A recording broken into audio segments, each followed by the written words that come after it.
दोस्तों, आज की कहानी में हम देखेंगे कि किसी अनजान बीमारी की वजह से पृथ्वी पर सारे मर्द मारे जाते हैं और बचती हैं तो सिर्फ औरतें, जो बिना मर्दों वाली दुनिया को अपने हिसाब से चला रही हैं। हालांकि किसी को ये नहीं पता कि एक आखिरी मर्द अभी भी जिंदा बचा है, दुनिया का आखिरी मर्द जो इन औरतों के साथ बच्चे पैदा करके जनसंख्या को आगे बढ़ाएगा। तो कहानी की शुरुआत एक अनजान बीमारी से होती है जो अचानक पूरी दुनिया में फैल गई और उसने लोगों को मारना शुरू कर दिया। लेकिन सबसे अजीब बात तो ये थी कि इस बीमारी से सिर्फ आदमी ही मर रहे थे, औरतों पर इसका कोई असर नहीं हो रहा था, जिसके चलते कुछ ही महीनों के अंदर पृथ्वी से सारे मर्द विलुप्त हो गए। धीरे धीरे इस बीमारी को फैले 8 साल बीत चुके थे और अब दुनिया में सिर्फ औरतें ही बची थीं। वहीं अमेरिका में हम एक ऑर्गेनाइजेशन गीली कच्छी ग्रुप को देखते हैं जो कि पूरी दुनिया को कंट्रोल कर रही थी। इसकी हेड लीडर थी पप्पी प्रधान, जिसने पुरुषों के विलुप्त होने के बाद सब कुछ खुद कंट्रोल करने का जिम्मा लिया और जो उनके पास आखिरी पुरुषों का वीर्य यानी सफेद पानी बचा था, उसकी मदद से गीली कच्छी ग्रुप सबसे ताकतवर हो गया, क्योंकि पुरुषों के खत्म होने के बाद वो उनके सफेद पानी से ही जनसंख्या को आगे बढ़ा सकते थे।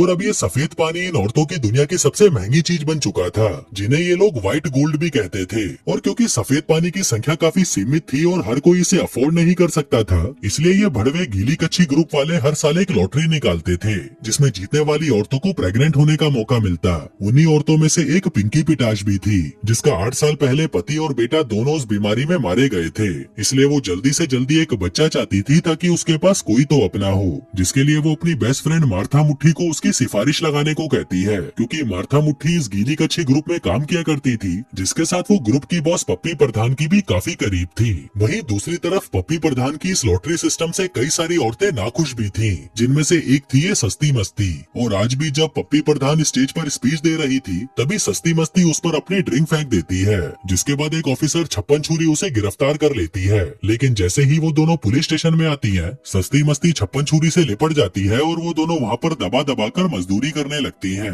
और तभी हमें पता चलता है कि छप्पन छुरी और सस्ती मस्ती रिलेशनशिप में है। दरअसल इस दुनिया में कोई आदमी तो थे नहीं, इसलिए अब औरतों को ही आपस में कैचियां चलानी पड़ती थी। आगे एक दूसरे का पानी निकालने के बाद छप्पन छुरी उसे समझाती है कि तुम्हें पप्पी प्रधान का विरोध करना बंद कर देना चाहिए, क्योंकि पप्पी प्रधान ही उस गीली कच्छी ग्रुप की मालकिन है और उसके दम पर ही वो सब कुछ कंट्रोल कर पा रही है। तभी छप्पन छुरी को वहाँ पर किसी के आने का एहसास होता है, तो वह जल्दी से सस्ती मस्ती को बेहोश कर देती है। उधर दूसरी तरफ आज पिंकी पिटाश का नाम उस लॉटरी में निकल आता है, जिससे वह बहुत खुश होती है। इसके बाद जब पिंकी पिटाश मार्था मुट्ठी के साथ अपने फार्म में काम कर रही थी, तभी वहाँ पर ऑफिसर छप्पन छुरी सस्ती मस्ती को छोड़ने आती है। उसने उसे सजा के तौर पर नशे की दवाई दे रखी थी, जिस वजह से अब वो 5 दिनों तक नशे में रहेगी। फिर अगले दिन पिंकी पिटाश गीली कच्छी ग्रुप में जाती है ताकि वो अपनी गुलाबी गुफा में उस सफेद पानी को डलवा सके। लेकिन वहाँ पर उसे रोजमेरी नाम की एक औरत मिलती है, जो उसे बताती है कि उस लॉटरी में नाम आने के बाद भी मैं प्रेगनेंसी की दूसरी स्टेज तक नहीं पहुंच पाई, क्योंकि मेरा शरीर अब उस लायक ही नहीं बचा कि मैं बच्चा पैदा कर पाऊं।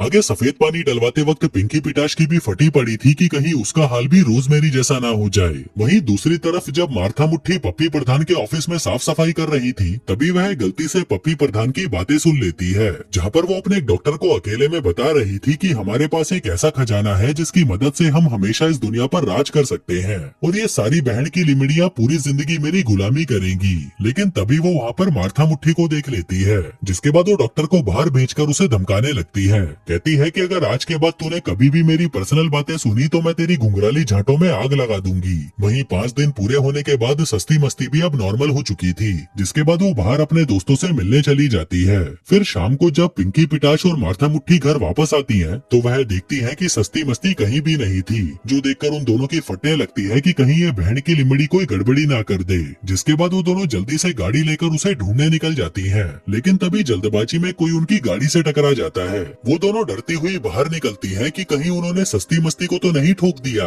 पर तभी सस्ती मस्ती उनके पीछे से वहाँ पर आती है और पूछती है कि क्या हुआ। जिसके बाद वो तीनों जैसे ही उस इंसान को देखती हैं, तो उन्हें अपनी आंखों पर यकीन ही नहीं होता, क्योंकि वहाँ पर एक आदमी था। अब वो तीनों उसे जल्दी से उठाकर अपने पीछे वाले बाड़े में ले जाती हैं और उसका इलाज करने लगती हैं, ताकि ज्यादा खून बहने की वजह से वो मारा ना जाए। वहीं मार्था मुट्ठी उस आदमी को देखकर कहती है कि हमें गीली कच्छी ग्रुप में इसकी रिपोर्ट करनी चाहिए, लेकिन बाकी दोनों उसे ऐसा करने से मना कर देती हैं, क्योंकि उन्हें पता था कि पप्पी प्रधान बहुत लालची औरत है और वो इस आदमी को तब तक नहीं छोड़ेगी जब तक उसके पास इसके सफेद पानी की आखिरी बूंद नहीं आ जाती। इसलिए वो सोचती हैं कि क्यों ना इस आदमी का इस्तेमाल वो पहले खुद के लिए करें, जिसके लिए उन्हें इस आदमी को अपने घर के पीछे छुपा कर रखना होगा और साथ ही ये भी ध्यान रखना होगा कि कहीं किसी और को इसके बारे में पता ना चल जाए। लेकिन सुबह होते ही उनके के सामने एक और मुसीबत आ जाती है। अब क्योंकि पिंकी पिटाश का नाम लॉटरी में निकला था, इसलिए गीली कच्छी ग्रुप के कुछ लोग उसके घर को चेक करने आए थे। वो लोग देखना चाहते थे कि उसका घर बच्चे के लिए सही है या नहीं। इसलिए पिंकी पिटाश और मार्था मुट्ठी उन लोगों को संभालने चली जाती हैं, जबकि पीछे से सस्ती मस्ती अकेली उस आदमी का ध्यान रख रही थी कि कहीं वो आदमी टपक ना जाए। उधर शालू शातिर नाम की एक लड़की उन लोगों से उल्टे सीधे सवाल पूछ रही थी, जैसे कि तुम दोनों ने आज तक कितने मर्दों का हथियार अंदर लिया है और पिंकी पिटाश के पति का हथियार कितने इंच का हुआ करता था। अब वो दोनों उसके सवालों का जवाब दे ही रही थी कि तभी बाहर से उन लोगों को कुछ आवाजें आने लगती हैं। वो कहती है कि शायद ये उनके जानवर होंगे। उधर दूसरी तरफ वो आदमी होश में आ चुका था और वो जागते ही वहाँ से भागने लगता है। सस्ती मस्ती उसे रोकने की कोशिश करती है, लेकिन जब वो आदमी उसके काबू में नहीं आता तो वह उसके सर पर मारकर उसे बेहोश कर देती है। उधर वो गीली कच्छी ग्रुप के लोग भी आवाजें सुनकर बाड़े में आ जाते हैं, पर तभी सस्ती मस्ती कहती है कि वो आवाजें तो मैं निकाल रही थी। जिसके बाद वो लोग वहाँ से चले जाते हैं। अब कुछ देर बाद उस आदमी को फिर से होश आता है, जहाँ अब सस्ती मस्ती ने उसे कुर्सी से बांध दिया था ताकि वो वहाँ से भागने की कोशिश ना करे। वो उससे पूछती है कि तुम कौन हो और सारे आदमी तो मर गए थे ना, तो तुम जिंदा कैसे बच गए। तभी वो आदमी अपना नाम भगोड़ी लाल बताता है। वो कहता है कि देख कुतिया, मुझे अभी यहाँ से निकलना होगा वरना मेरे टट्टे जाम हो सकते हैं। पर तभी सस्ती मस्ती कहती है कि तुम मेरे सवालों के जवाब दिए बिना कहीं नहीं जा सकते। दूसरी तरफ जब पिंकी पिटाश डॉक्टर की क्लिनिक में जाती है तो उसे एक बुरी खबर मिलती है कि वो कभी भी माँ नहीं बन सकती। इसलिए वो रोते हुए मार्था मुट्ठी को कॉल करती है और उसे उसकी सिफारिश लगाने को कहती है, जिस पर मार्था उसे प्रॉमिस करती है कि वह जरूर कोशिश करेगी। जिसके बाद वो पप्पी प्रधान के पास जाकर उससे रिक्वेस्ट करती है कि प्लीज आप पिंकी पिटाश की रिपोर्ट फिर से देखो, क्योंकि मेरे हिसाब से वो एक परफेक्ट कैंडिडेट है और उसकी रिपोर्ट में जरूर कोई गलती हुई होगी। फिर कुछ देर तक उस रिपोर्ट की इंस्पेक्शन करने के बाद पप्पी प्रधान मार्था से कहती है कि तुम जाकर अपनी दोस्त को कह दो कि वह कभी माँ नहीं बन पाएगी, इसलिए वो अब इस बारे में भूल जाए। उधर पिंकी पिटाश को एक दूसरी डॉक्टर से पता चलता है कि उसकी बॉडी तो एकदम नॉर्मल है, लेकिन ऊपर कोई ऐसा है जो नहीं चाहता कि वो माँ बने। दूसरी तरफ भगोड़ी लाल सस्ती मस्ती से बात करने को तैयार था।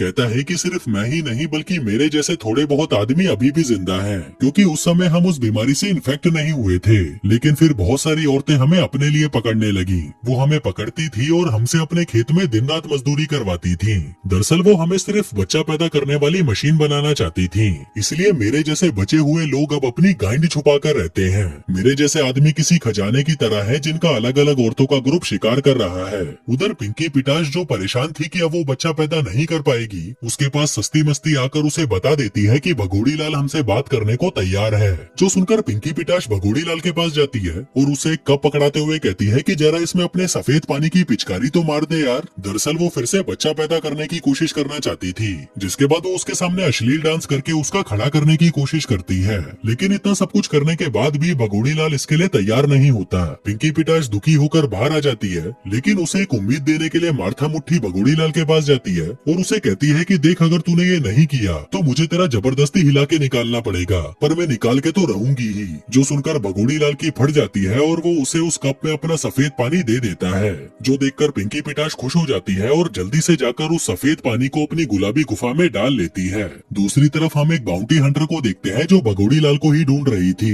फिर सुबह होते ही मार्था मुट्ठी भगोड़ी लाल के पास एक बार फिर से उसका सफेद पानी मांगने जाती है, पर तभी भगोड़ी लाल उससे कहता है कि अगर तुम लोग मुझसे यही चाहते हो तो पहले तुम्हें मुझे अच्छी तरह ट्रीट करना होगा, मुझे खिलाना पिलाना होगा, नहलाना होगा और कभी कभी मेरे लुल्ले को भी हिलाना होगा। मार्था मुट्ठी उसकी बात मान जाती है और उसे अपने घर के अंदर नहलाने ले जाती है। फिर नहाने के बाद वो उसे नए कपड़े पहनने को देती है, पर क्योंकि इस दुनिया में आदमी तो थे नहीं तो उनके कपड़े भी नहीं थे, इसलिए भगोड़ी लाल को लड़कियों के ही कपड़े पहनने पड़ते हैं। जिसके बाद भगोड़ी लाल दूसरी बार भी उसे अपना सफेद पानी दे देता है। फिर कुछ देर बाद सस्ती मस्ती भगोड़ी लाल के पास आती है और उसे अच्छा सा खाना देकर उसके साथ दोस्ती करने लगती है। जिसके बाद वो दोनों दबाकर दारू पीते हैं और नशे में भंड हो जाते हैं। जिस दौरान भगोड़ी लाल चालाकी से अपनी रस्सियां खोलकर वहाँ से भागने की कोशिश करता है, लेकिन उसके पैर की चोट की वजह से वह ज्यादा दूर तक चल नहीं पाता और उसे फिर से वापस आना पड़ता है।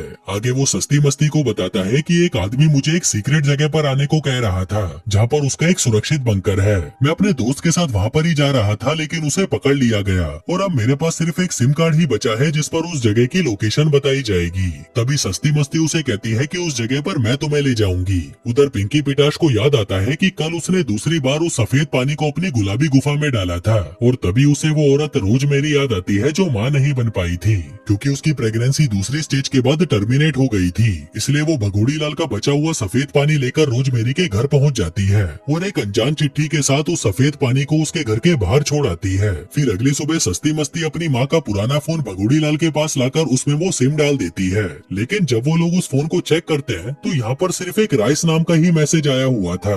वहीं ऑफिस में मार्था मुट्ठी नोटिस करती है कि जो सफेद पानी पिंकी पिटाश रोजमेरी के घर के बाहर छोड़कर गई थी उसे रोजमेरी उठाकर पप्पी प्रधान के पास ले आई। लेकिन पप्पी प्रधान को लग रहा था कि शायद वो ये सफेद पानी यहाँ से चुरा रही थी, इसलिए उसे कड़ी से कड़ी सजा दी जाती है, जो देखकर मार्था की फट जाती है और वो जल्दी से पिंकी पिटाश को फोन करके उसे सारी बात बताती है। इसके बाद जब वह घर पर आती है तो वो देखती है कि यहाँ पर गीली कच्छी ग्रुप के ऑफिसर्स तलाशी लेने आए हुए थे। वो तीनों जल्दी से भगोड़ी लाल को अपने साथ पीछे छुपाने लगते हैं, जिस दौरान मार्था मुट्ठी पिंकी पिटाश पर चिल्लाती भी है कि तुम्हें वो सफेद पानी रोजमेरी के घर के बाहर नहीं छोड़ना चाहिए था।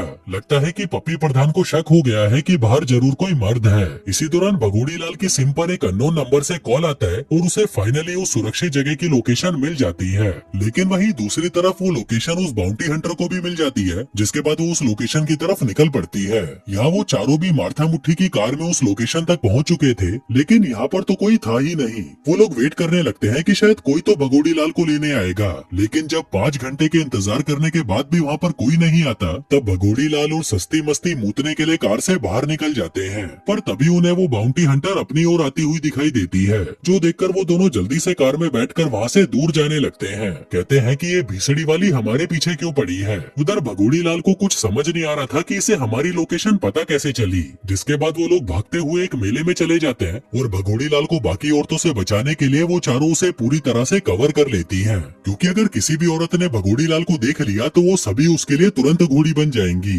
जिसके बाद वो उसे एक मैस्कॉट का ड्रेस पहनाकर उसे भीड़ से दूर ले जाने लगती हैं। तभी पिंकी पिटाश को अचानक उल्टियां होना शुरू हो जाती हैं, जिसका मतलब था कि वह फाइनली प्रेग्नेंट हो गई है। वहीं मेले में मार्था मुट्ठी को उसके ऑफिस की लड़कियां पहचान लेती हैं और उसे भी उसके साथ काम करने के लिए कहती हैं। लेकिन इसी बीच वो देखती है कि वो बाउंटी हंटर भगोड़ी लाल को ढूंढते हुए यहाँ पर भी आ चुकी है। उधर भगोड़ी लाल भागकर एक मिरर हाउस में छुप जाता है और वो तीनों उसे बचाने के लिए उसके पीछे जाती हैं। लेकिन वहाँ पहुँचने के बाद वो तीनों खुद ही खो जाती हैं। वहीं पिंकी पिटाश तो बहुत खुश थी कि वह भगोड़ी लाल की वजह से प्रेग्नेंट हो गई थी, पर तभी वो हंटर भगोड़ी लाल को पकड़कर बेहोश कर देती है और उसे उठाकर अपने साथ ले जाती है। अब उन तीनों को कैसे भी करके भगोड़ी लाल को बचाना था, इसलिए पहले तो वो बहुत ही मुश्किल से उस मिरर हाउस से बाहर निकलती हैं और बाहर आकर देखती है कि वो हंटर भगोड़ी लाल को अपनी गाड़ी में पटककर वहाँ से भाग रही थी, जो देखकर पिंकी पिटाश सबसे पहले भागकर उस हंटर की गाड़ी में छुप जाती है, जबकि पीछे से सस्ती मस्ती और मार्था मुट्ठी उन्हें अपनी गाड़ी से फॉलो कर रही थी।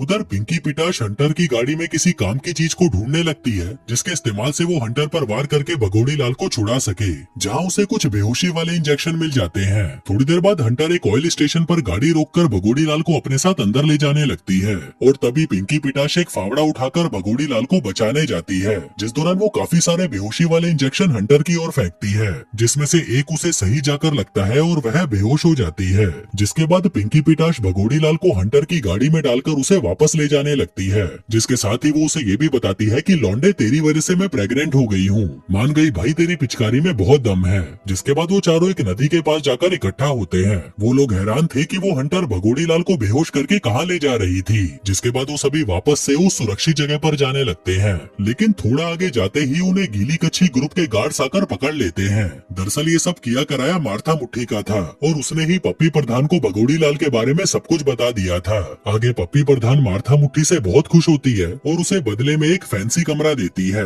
उधर सस्ती मस्ती और पिंकी पिटाश को एक पुराने कमरे में बंद कर दिया जाता है। सस्ती मस्ती पप्पी प्रधान से कहती है कि पिंकी पिटाश प्रेग्नेंट है, लेकिन पप्पी प्रधान को इससे कोई फर्क नहीं पड़ता और वह उनसे कहती है कि अब तुम्हें हमेशा यहीं बंद रहना पड़ेगा। थोड़ी देर बाद जब ऑफिसर छप्पन छुरी उन्हें लेने आती है तो वह काफी दुखी थी, क्योंकि उसने कई बार सस्ती मस्ती को समझाया था कि वह पप्पी प्रधान के खिलाफ न जाए, लेकिन सस्ती मस्ती कहती है कि मैं कभी भी गलत का साथ नहीं दूंगी। उधर नीचे भगोड़ी लाल के मिलने की खुशी में पार्टी चल रही थी। तभी वहाँ पर मार्था मुट्ठी भी आती है, जो एक फैंसी ड्रेस में थी। हालांकि उसे काफी बुरा लग रहा था कि उसे अपने दोस्तों को ही धोखा देना पड़ा। उधर भगोड़ी लाल जिसको बांध कर रखा गया था, वो मार्था को देखकर उसे गालियां देने लगता है। कहता है कि भीड़ की लिमंडी तेरी जैसी दोस्त से तो दुश्मन अच्छे हैं। तभी वहाँ पर पप्पी प्रधान आती है और कहती है कि क्यों ना हम सभी मिलकर भगोड़ी लाल से उसका सफेद पानी हासिल करें, जिसके लिए तुम सभी को मिलकर भगोड़ी लाल का खड़ा करना पड़ेगा। लेकिन जब भगोड़ी लाल इसके लिए तैयार नहीं होता, तब वह सभी औरतें मिलकर उस पर टूट पड़ती हैं और उसके साथ जबरदस्ती करने लगती हैं। वहीं पीछे से ऑफिसर छप्पन छुरी सब कुछ देख रही थी कि भगोड़ी लाल के साथ कितना गलत हो रहा है। तभी पप्पी प्रधान मार्था को ऑर्डर देती है कि चल इसका सामान हिला और इसकी गाड़ी मलाई निकाल। लेकिन अब तक मार्था को भी गुस्सा आ चुका था और वह पप्पी प्रधान पर चिल्लाने लगती है। कहती है कि भीसड़ी की तू एक बेकार लीडर है, तू हमेशा खुद के बारे में सोचती है, तेरे जैसी लालची औरत तो मैंने आज तक नहीं देखी। जिसके बाद पप्पी प्रधान के कहने पर मार्था को भी अरेस्ट कर लिया जाता है और डॉक्टर को आदेश दिया जाता है कि वो इन तीनों को नशे की दवाई का ऐसा डोज दे जिससे ये लोग पूरी उम्र नशे में रहें। वहीं ये जानकर ऑफिसर छप्पन छुरी को बहुत बुरा लगता है। तभी वो डॉक्टर को कोई दवा लेने के लिए बाहर भेज देती है और जैसे ही वो डॉक्टर पीछे मुड़ते हैं ऑफिसर छप्पन छुरी उन्हें बेहोश कर देती है और सस्ती मस्ती और पिंकी पिटाश को छुड़ा लेती है। जिसके बाद वो सस्ती मस्ती को उसे बेहोश करने को कहती है ताकि वो ऐसा दिखा सके कि वो तीनों डॉक्टर्स और छप्पन छुरी को बेहोश करके वहाँ से भाग गयी। तभी वो लोग छप्पन छुरी को बेहोश करके वहाँ से भाग जाती है। वहीं मार्था लगातार उनसे माफी मांगे जा रही थी, लेकिन सस्ती मस्ती और पिंकी पिटाश उसे इतनी जल्दी कैसे माफ करती, क्योंकि भगोड़ी लाल तो अभी भी पप्पी प्रधान के पास था। इसलिए अब वो भगोड़ी लाल को छुड़ाने के लिए साथ में काम करने का फैसला करती हैं। फिर अगले दिन जब पप्पी प्रधान भगोड़ी लाल को अपने साथ लेकर लैब में जा रही थी तभी उसके सामने गाय आ जाती है और उसे गाड़ी रोकनी पड़ती है और इसी चीज का फायदा उठाकर मार्था पहले तो पप्पी प्रधान को बेहोश करती है और फिर सस्ती मस्ती भगोड़ी लाल को छुड़ाने लगती है। लेकिन तभी पप्पी प्रधान को होश आ जाता है और वो भगोड़ी लाल पर गन पॉइंट कर देती है, पर तभी वो तीनों भगोड़ी लाल को बचाने के लिए उसके सामने आ जाती है। जिस दौरान मार्था पप्पी प्रधान के हाथ पर काटकर उसकी गन नीचे गिरा देती है और जल्दी से उसे फिर से बेहोश कर देती है। लेकिन तभी भगोड़ी लाल उनके पीछे से भाग जाता है और वो सुरक्षित जगह पर जाने लगता है, पर वहाँ जाकर वो देखता है कि बिल्डिंग के सभी दरवाजे बंद होते हैं। लेकिन तभी उसके चेहरे को डिटेक्ट करके एक दरवाजा खुल जाता है जिसके अंदर पहले भगोड़ी लाल जाता है और उसके पीछे बाकी तीनों लड़कियां भी आ जाती हैं। वहीं उन सबको देखकर हंटर भी वहाँ पर आ जाती है, जिस पर वो तीनों हंटर से कहती हैं कि प्लीज भगोड़ी लाल को जान से मत मारो। तभी हंटर उन्हें कहती है कि अब एक गाइंड की अंधियों में भगोड़ी लाल की रक्षा करने आई हूँ। वो बताती है कि मैं तो दुनिया के बचे हुए आखिरी मर्दों को बचाने का काम करती हूँ। दरअसल मर्दों को एक झूठा मैसेज भेजा जाता है कि ये एक सुरक्षित जगह है, पर असलियत में तो ये उन्हें पकड़ने के लिए एक जाल है। मैं तो शुरू से ही भगोड़ी लाल को यहाँ पर आने से रोक रही थी, पर तुम लोगों ने मुझे कुछ भी समझाने का मौका ही नहीं दिया। इसी दौरान वहाँ पर बेहोशी वाली गैस छोड़ दी जाती है, इसलिए हंटर भगोड़ी लाल और बाकी लड़कियों को वेंटिलेशन वेंट में घुसाकर बाहर निकाल देती है। लेकिन इस सब के दौरान वो खुद वहाँ पर फंस जाती है, जिसके बाद वो चारों आगे बढ़ते हैं और उस वेंट को तोड़कर नीचे आ जाते हैं। लेकिन उनके सामने जो नजारा था वो देखकर उनकी आंखें फटी रह जाती हैं। यहाँ पर और भी आदमी थे जिन्हें कुर्सियों से बांधकर उनका पानी निकाला जा रहा था। तभी सामने से पप्पी प्रधान अपनी डॉक्टर के साथ आती है और कहती है कि ये असल में मेरा ही बेस है। तुम्हें क्या लगा इतने सालों से ये सफेद पानी कहाँ से आ रहा है? क्या ये सब मेरा बाप छोड़कर गया था या तेरा बाप? और जो भगोड़ी लाल को सेफ लोकेशन का मैसेज मिला था वो भी एक ट्रैप था, ताकि बचे हुए आदमी अपने आप ही हमारे जाल में फंस जाएं। इस तरह से बाहर की दुनिया को कभी ये पता ही नहीं चलेगा कि कुछ आदमी उस बीमारी से बच गए थे और वो अभी भी जिंदा हैं। तभी उनके सामने एक और आदमी आता है जिसे देखकर उनकी फटकर 464 हो जाती है, क्योंकि वो आदमी और कोई नहीं बल्कि पिंकी पिटाश का पति टट्टा राज था, जो 8 साल पहले मर चुका था। तभी भगोड़ी लाल उसे देखकर कहता है कि ये तो वही आदमी है जो सभी मर्दों को बहकाकर यहाँ पर बुला रहा था, मतलब कि ये भी पप्पी प्रधान से मिला हुआ है और ये दोनों मिलकर आदमियों का सफेद पानी निकालते हैं और सब कुछ कंट्रोल करते हैं। तभी पप्पी प्रधान के कहने पर भगोड़ी लाल को भी पकड़कर बाकी आदमियों के साथ वहाँ पर बांध दिया जाता है, जबकि उन लड़कियों को तो कुछ भी समझ नहीं आ रहा था कि भीड़ के लिए ये सब चल क्या रहा है।